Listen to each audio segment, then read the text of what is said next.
your version still stands to me. It grossed over $500 million. And what do you think it is that they're failing to do? Cast me? Pedro Pascal, the internet's boyfriend and the internet's daddy. These are what the media call this man.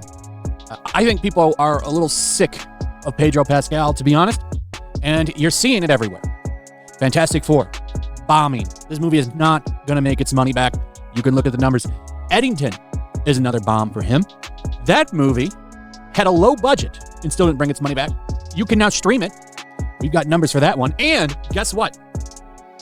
There are people actually suggesting the man drop acting and get into politics. That's right. He could be the next governor of California. Brand Marvel used to sell tickets in and of itself. It almost didn't matter what the movie was. People were interested because they were so bought into the MCU. And in particular, late into phase 3, it was just people trusted they were going to get a good movie. What if Marvel's most humiliating failure wasn't just another flop, but a giant red warning sign that the entire MCU is crumbling? The Fantastic Four reboot, hyped as the studio's great reset, was supposed to breathe new life into Marvel's first family. Instead, it crashed harder than anyone imagined, leaving critics stunned, fans furious, and even the original cast laughing from the sidelines. The studio stacked the deck. A-list stars, a bold director, endless reshoots. And yet what the world got was a confused, soulless mess that even Marvel's most loyal fans couldn't defend. With Pedro Pascal making some of the worst decisions during the press tour for Fantastic Four, one major development going on now involves how he yet again attacked fans and said some of the most offensive things yet toward Marvel fans. Worse, it wasn't just the film that collapsed. The fallout revealed just how shaky Marvel's foundation has become. Because when audiences walk out of premieres, hashtags trend, calling for old casts to return, and insiders whisper about executives trying to erase the movie from history. It's not just a bad review cycle, it's a meltdown. So how did Marvel turn its most promising reboot into a global punchline? And why is this disaster being called the studio's biggest embarrassment since Fantastic? Where Bob Iger is now having issues with Pedro Pascal. Just days ago, they already punished Pascal by reducing his press tour appearances and urging him to stop and cut it out with his politics. However, now Bob Iger took action against Pedro in the most unexpected way possible, where he canceled an entire featurette for Fantastic Four that was filmed, focusing strictly on Pedro as Reed Richards. Let's break it down piece by piece. The first cracks showed before the movie even hit theaters. Test screenings leaked that audiences called it mid, messy, and lacking any soul. Critics who usually cushion their reviews with polite phrases instead called it corporate sludge and a funeral disguised as a blockbuster. At the UK premiere, reports surfaced of walkouts, not from random moviegoers, but invited influencers who were literally paid to attend. One even posted, then deleted, a savage line. Felt like watching a PowerPoint presentation on trauma bonding. I left before the planet exploded. That's brutal. We're told by Marvel repeatedly that Fantastic Four was a new start and a really important moment for the Marvel Cinematic Universe. Not only was this movie going to blow your mind, but it was also going to lead into Avengers Doomsday, this massive team up that Marvel is spending so much money putting together that needs to be big for them. As a result, this movie, Fantastic Four, the lead-in needed to be big for them. Unfortunately, that was not the case. After a rather pedestrian and weak opening weekend, it fell off hard at the box. On Rotten Tomatoes, longtime Marvel loyalists, people who defended Eternals, who tried to spin Quantumania, were done. They described First Steps as lifeless, soulless, and a disgrace to the franchise. And when fans start comparing your $250 million movie to the infamous 2015 Fantastic flop, and still conclude yours is worse, you know you're in deep trouble. Marvel wanted First Steps to be their comeback moment. Instead, it instantly became a meme. But the humiliation didn't stop with reviews. because the original Fantastic Four cast decided to weigh in. Enter Jessica Alba, the actress once mocked for being too Hollywood as Sue Storm that are just really beginning to actually have a lot of Marvel fatigue and Pedro Pascal fatigue. That is very much real. And like I said earlier, his politics, his overall view on activism, it is not helping at all in the least when it comes down to Marvel and Disney. And the fact that Marvel and Disney allows him to go on that train wreck of viewing, of course, or spewing his politics into the public eye, it goes to show you that they really don't care at all. In 2005, for years, critics dismissed her version of the Invisible Woman as shallow and forgettable. But after watching Marvel's 2025 disaster, suddenly Alba looks like an Oscar contender, and she knows it. In an interview, when asked what the new films were missing, Alba dropped a savage one-liner that lit up the internet. "They failed because they didn't cast me." She wasn't joking. She doubled down, saying her original cast had the chemistry Marvel has been chasing ever since. Fans ate it up. Within hours, #RecastJessica was trending, with memes comparing Alba's old performance to Vanessa Kirby's new one. And guess what?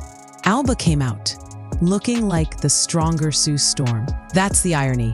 The actress once criticized for being too soft now feels authentic compared to Marvel's awkward, tonally confused Reboot. And Alba's confidence struck a nerve, because she wasn't just throwing shade. She was exposing Marvel's biggest failure. You can hire stars, you can spend billions on CGI, but you can't fake chemistry. And the internet wasn't done yet. Jessica Alba wasn't the only one getting her shots in. Ian Gruffud, the original Reed Richards, was asked if he'd ever return to Marvel. His answer?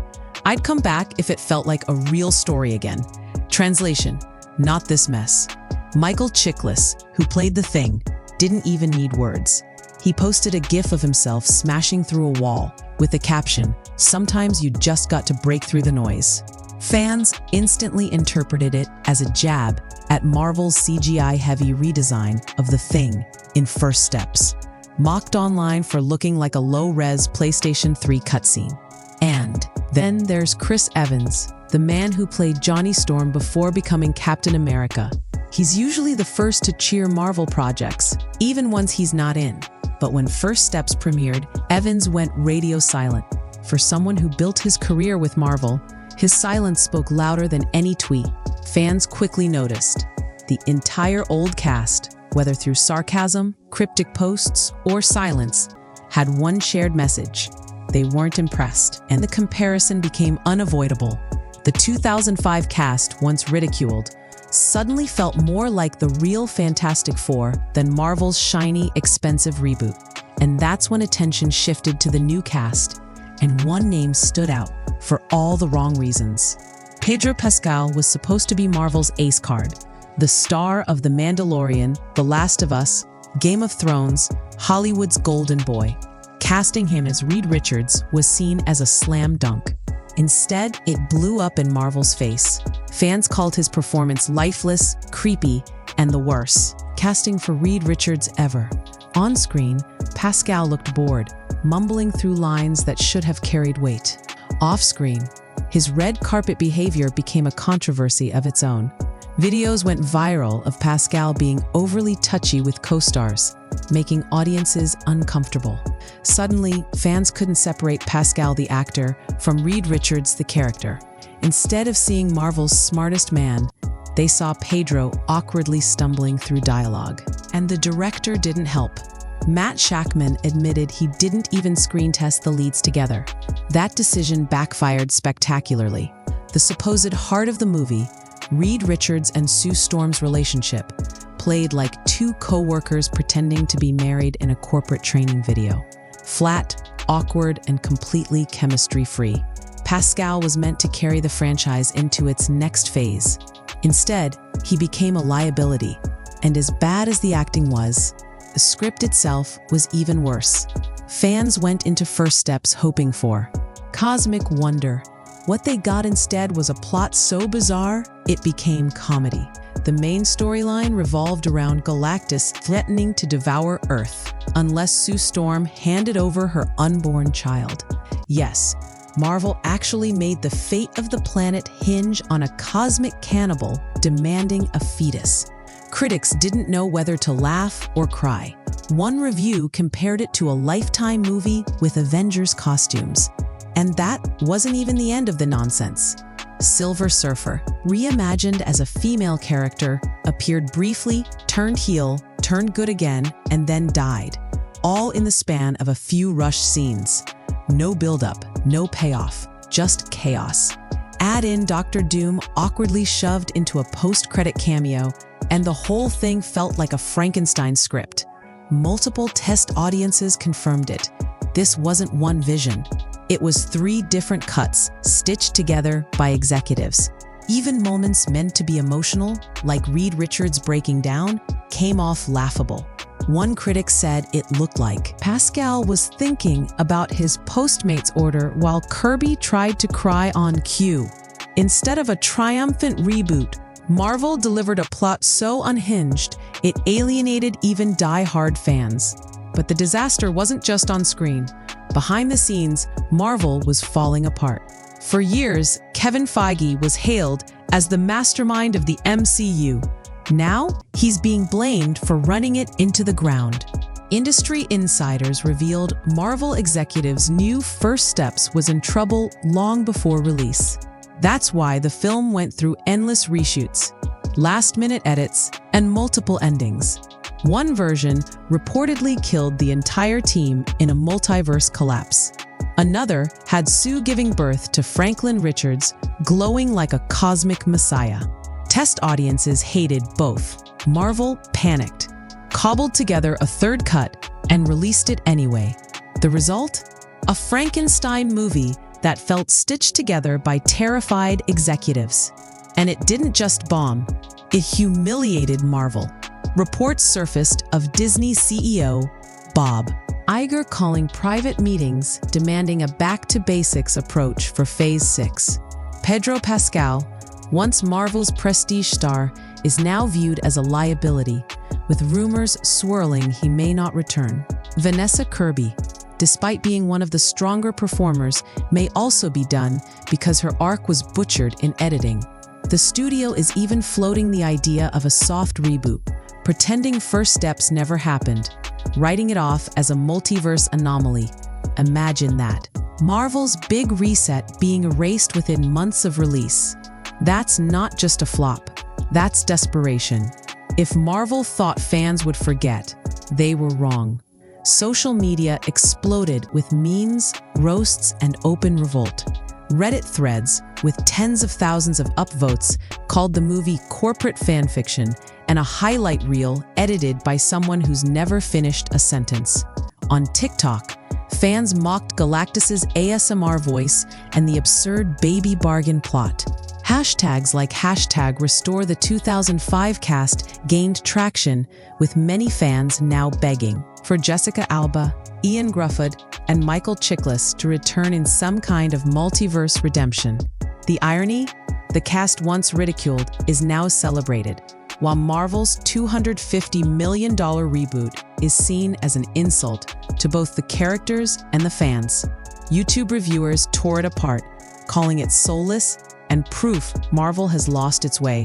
Even loyalists admitted this wasn't just one bad film, it was the breaking point.